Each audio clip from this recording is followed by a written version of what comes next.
You're listening to the Nice Girls CEO podcast. I'm your host, Lisa Benavidez, and I am so passionate about women and maybe a few good men too, who are ready to live on purpose and make an impact.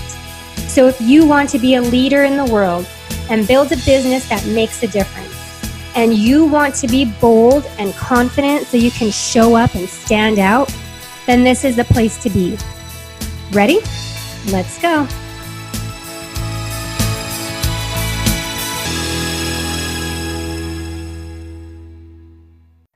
Let's all try to work smarter and not harder. Today's guest, Terry McDougall, is going to talk to us about the leverage points to have more impact in your business so that you can actually do that. Let's all plan to take some notes today so that we are working for the goals that we have for our business, but also being able to enjoy everything that we're creating.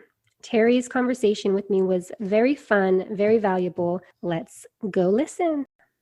If you know me, you know that I love talking about building a business that supports the lifestyle you want. And today I have a guest, Terry, who is going to be sharing with us how to work smarter and get more satisfaction from life. So it is very much in alignment with what we like to talk about here at Nice Girl CEO. Welcome, Terry. I'm so excited to have you here today. Lisa, thanks for having me. I'm excited to be here as well. Awesome. So I want to quickly give you a shout out. You just launched your own podcast in January of 2021, Marketing Mambo. And I immediately thought, how fun is that? And I love that you really wanted to bring that fun element into it. So congrats on that. How's that been going? I absolutely love it. I actually didn't anticipate how much fun it was going to be. I'm absolutely loving it. So good. I love my podcast as well. I feel like whenever I take a break from it, like I have recently, and then I get back into it, it's like a reminder every single time, like, this is what you love doing. Do it more. Stay consistent. Yeah. So fun. So Terry's an executive and career coach. She's the CEO of a coaching company where she helps high achieving professionals love their business and their life. So Terry, how'd you get started? Tell us a little bit about your business and who you help. Well, I was a marketing executive for a long time. And the last company I was at, I was there for about 12 years. And just maybe the last 2 or 3 years, I was feeling like I'd kind of outgrown the role. And I started thinking about what I wanted to do next. Luckily, there was sort of a restructuring that was going on at the company that allowed me to be able to leave without having another job. And so I had some time and space to think about, what do I want to do? And so I really looked at myself and actually probably in some ways did some self-coaching and said, what do I like to do and what am I good at? And as a marketing leader, I had always spent a lot of time investing time and energy in helping the people on my staff grow and be effective. And so I absolutely loved it. And I thought, okay, I have just naturally been drawn to coaching and mentoring. So I actually decided to get a certification. And, I coach. A lot of it is based on my own background. And I worked for 30 years in the corporate world. So I've seen a lot of things. And now I help people expand the overlap between their professional success and their personal happiness. Because a lot of times people they're sacrificing a lot for their quote unquote success. And, my mission is really to help people show up very authentically and to be able to invest their time and energy and get the optimal success and value in return for their investment of their time and talent and skills. I love it. Like I said, I really believe that we need to be building businesses that support a lifestyle that we want to live, because so many times, and this seems to be a theme with quite a few of the guests that I've chatted with over the last couple of weeks, where we start a business and we have this bigger why, right? Like everyone has their big why of why they started, but then we're not actually living that why. So how is our business really doing? And I feel like there's a way to love both your business and your life and let them work side by side to guide you completely into your success space. Yeah, definitely. And I think that when we have that kind of balance where we're enjoying what we're doing, we're continually refilling our tank so that we have the energy to invest in the business. But if we get out of balance and we start running on empty, that's not sustainable. And it's not fun either. For sure, not fun at all. So that's what I'm excited to talk to you about today is like really stepping back from that day-to-day grind really and working so hard and long hours and really like, is it always productive or not? Like, how do we work smarter? So that's kind of where we're going to lead this conversation in today. And you have some leverage points that you want to share with us, right? To get more of that impact in our business. Yeah. I love that you talked about how a lot of times people are just working so hard and they're feeling always kind of under the gun. And in some ways, it's sort of like being in survival mode. And often we may feel like, oh, we just can't stop because something bad's going to happen if we don't work so hard. And I kind of equate that to, like, say, for example, you're a brick mason and you're building a wall. A lot of times what we end up doing is carrying the bricks one by one to the wall rather than being more thoughtful and saying, hey, I have a wheelbarrow. Why don't I organize this project and put all of the bricks in the wheelbarrow and carry them to the wall? And love that. Yeah. And I mean, wheelbarrows are levers, actually. And what I want to share today is some leverage points that if we step back from the busyness and of that feeling of sort of being compelled to always be working, we can learn how to use our time and our energy so that we have more impact with less effort and less energy. Right. So that and then we can take that energy and use it to enjoy our lives and refill our tanks so that we feel like getting up tomorrow and going back and working on our business. Yes. That's what I want to hear. And I want to see more people doing. So give us the goods, Terry. How do we do this? Well, I think the first thing is just to give yourself space to get clear on what your objectives are. What are the expectations? What does success look like? Because sometimes we're just sort of running on instinct, like, oh, I have to do this. I have to be busy. So get really clear on what is the goal. And then once you're clear on your goal, set your priorities. What's the most important thing that you have to do? For you as the CEO, what's the highest value work that you need to be working on? Because a lot of times we get distracted and we start working on things at the bottom of our to-do list because it makes us feel like we're getting something done, but it might not really be having an impact on the business. With the goal, sort of like developing like, okay, what's the roadmap to make sure that this goal happens? So really using SMART goals. So being really specific about what it is that we're trying to achieve and how will we know if we're successful? Is there a way to measure whether what we're doing is going to work? Are we being realistic about whether this goal is even attainable? Sometimes we will set sky high goals and then we don't make any progress towards it. And we get discouraged and we stop. Is what we're working on relevant to, that supporting that overall objective? And then when's the deadline, right? Because sometimes, again, we might just be like, oh, I'm working on this because someday this is going to support me someday. Well, is it going to have a measurable impact soon so that you can be profitable in your business? It's important that we focus on those kind of things. The third area is really supportive of the first two, the prioritization and kind of developing your goal roadmap. It's delegation. Again, sometimes as entrepreneurs, we may feel like I've just got to do everything myself. And, oh, it's just quicker if I do it than to train somebody or to hire somebody to do some of these less, and I don't want to say less important, but like maybe more administrative tasks. And it is very important for us to sort of triage the things that need to be done and for us to focus on the things that only we can do and find other people that can do the other things. Whether it's something from a personal standpoint, like getting your groceries delivered or getting somebody to clean your house, or whether it's hiring a virtual assistant to call and confirm your appointments or to make the changes to your website or create your Google Docs or whatever it might be. But it is important to recognize the value of your own contributions and to think about if there's somebody that can do something that doesn't require you and to have the discipline to delegate. I love that one. Yeah. And then the fourth one is really around time management, because a lot of times our time will get frittered away, right? That we're sitting and maybe trying to write a brochure for marketing or something like that, or work on our website. And we're getting a text or we're getting emails and we'll stop and read the email and try to respond to that right away. And our time gets frittered away. And so there are things that we can do, which I call task batching. And it could be, say, for example, if you've got a lot of contracts that you need to put together. Okay, put it on your calendar. And Wednesday morning at 10:30, you're going to sit down and you're going to put all of those contracts together and get them sent out that day. Or if you need to return phone calls, put that on your calendar and return all those phone calls at that time. Or say that you're just going to return emails at 10 and 3:30 and block that time on your calendar to do all of that at once, because you'll be more efficient if you're doing tasks that are similar all at once. There's going to be efficiencies there rather than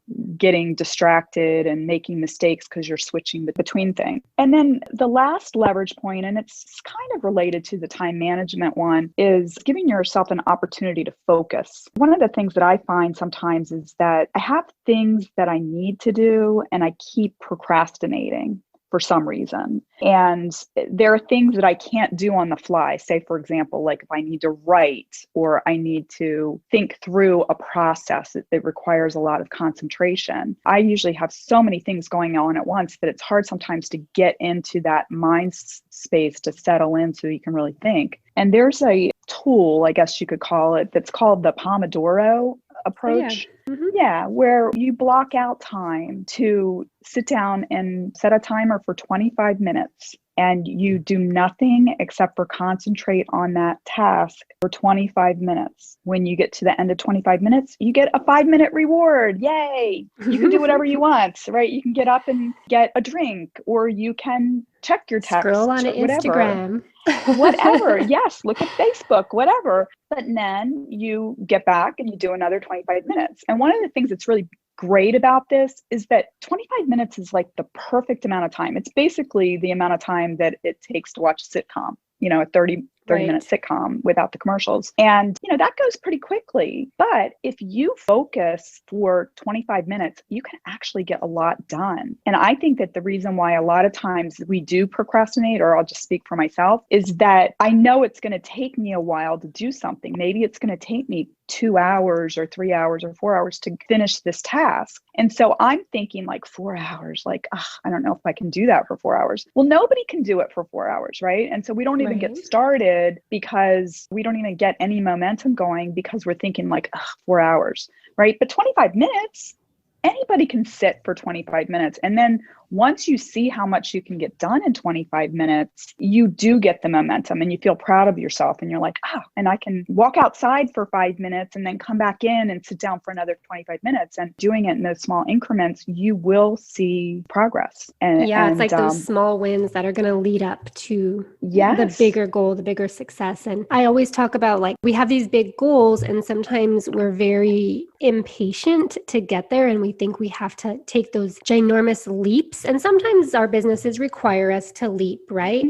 But when it comes to reaching our goals, our baby steps are going to get us there a lot faster because we're actually doing them, because they're easier to break down into those small increments versus big chunks like you were talking about. So yeah, I love that. I love also breaking down bigger goals into small steps. So that's like one of my favorite things to do. I think that's why I get excited here. I think that one of the things that all of these have in common is consistency. It is just baby steps, being consistent about having discipline around how you run your business. And I will tell you that this is coming from somebody that's not terribly disciplined. I'm like kind of a creative person and I like the excitement of having lots of plates spinning at once. And, that's exciting, but the discipline and consistency does help me get things done and not get caught up in the ruminating or the self-judgment about not getting things done. Right. Right. Yeah. I'm kind of in the same boat there. And very much like spontaneity of my day and being able to feel creative and in flow. And then at the same time, things have to get done. So there has to be a little bit of some give and take there and really complement your own schedule to have those different elements, I think is one key that works for me a lot because same here. Like I'm not huge on time blocking. And the reason is because my family is home now and clients require a little bit of different work projects to be done in different timelines. So I kind of have to take things week by week or like every 2 weeks or so. But again, it's about finding what works for you and then breaking it down. And it still goes on my calendar. So if it's on my calendar, like I know that that's going to be done, and having those breaks in between are also very helpful. So I love all 5 points that you make here. The thing that I wanted to go back to was delegation. Because in my experience and a lot of people that I've talked to, clients and just colleagues in the industry, that's always one of the hardest things to do. Like the idea of delegating, the idea of having support either in life or in your business sounds so good. And people are like, oh, I can't wait to hire my VA. And what happened to me a couple of times is I didn't even know how to use my VA. So I would hire somebody and I wouldn't even know how to use them. So the delegation is really key. And it's also like you have to have a strategy around it, and you have to be able to hand things off in a business owner type way, right? Yeah, I think that delegation can be very difficult for high achieving kind of people, right? Because a lot of times they know how to do a lot of things and they know how to do a lot of things well. When I'm coaching people, a lot of times the pitfall, that the excuse that they'll say to me is, it's just quicker for me to do it myself. Yeah. And the thing that I see this with myself as well as people that I coach, is that you have to understand that there's an opportunity cost to you not delegating. And there's a reason why I talk about doing your highest value work, is that, yeah, you might be able to do some task twice as quickly as somebody else, but you have to realize that when you're spending your time updating a spreadsheet, and you can do it super quick, that means you're not on a sales call with somebody. You're not developing your next new product. You're not working on the next chapter of your book that nobody else can do. Okay. Somebody else can update that spreadsheet, even if it takes them 3 times as long. And if you really, I think this works probably maybe better in the corporate world from an analogy standpoint, or maybe an analogy, but just the example is that you can actually look at like, okay, well, if somebody makes $200,000 a year, you know how much they make per hour. And maybe their assistant makes $45,000 a year. Okay. So even if it takes the assistant 4 times as long to do the job as the leader of the department, it's still cheaper than if that person spent an hour on something that took the assistant 4 hours to do.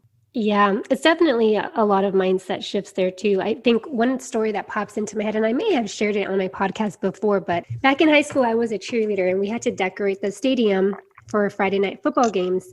And I had like a little system down for how I blew up balloons with our helium tank, blowing up balloons. And my advisor would always tell me, Lisa, give it to somebody else, because I was one of the captains.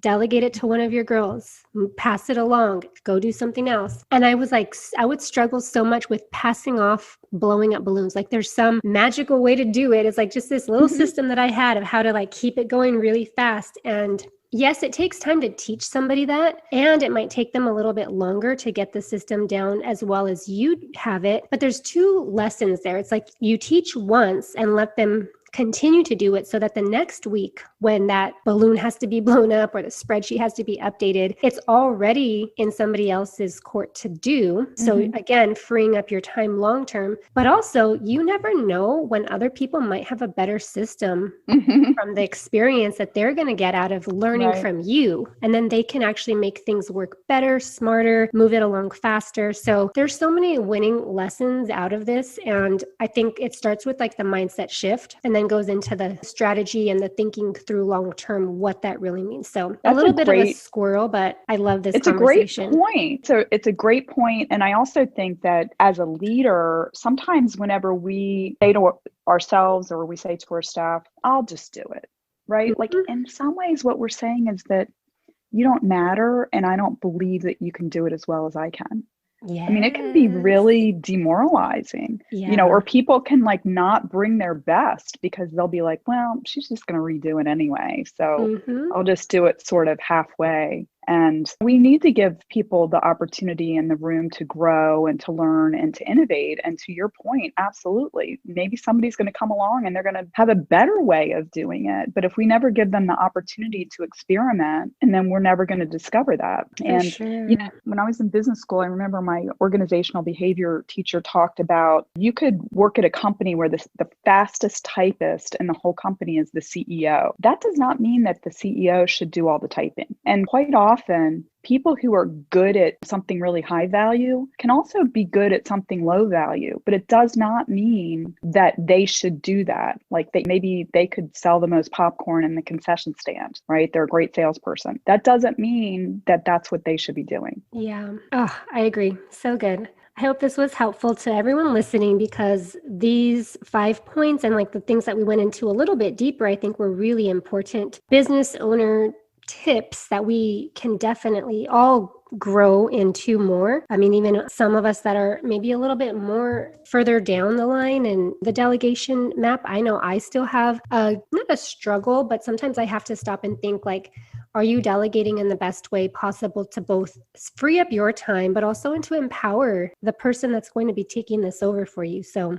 love, love, love it. Terry, you also have a free gift that you're sharing with us that dives deeper into these 5 points to leverage more impact in our businesses. So check the show notes for that, and also the show notes just to connect with Terry. Visit her website, connect with her on social media. And one quick thing, Terry, before we go, we always let the listeners have an action step to take, because it's one thing to learn and get some new insight into a topic, but what do we do about it? So what would be the first thing that we could do immediately from what you shared with us today? I think it's important to get up every day and ask yourself, what's my highest priority activities that I need to complete today? And remain very focused on that. And if we do, we're going to get closer to our goals every day. Yes. What a great question to ask every day. Love it. Terry, thank you so much for being here today. I think this was a fabulous conversation, very much needed for, again, any level of CEO, business owner, somebody that's just getting started could definitely get a jump start in their business by taking advantage of implementing these things, as well as, again, people who are a little bit further along. So thank you for being here. I really appreciate you. Lisa, I appreciate you too. And thank you so much for having me as a guest.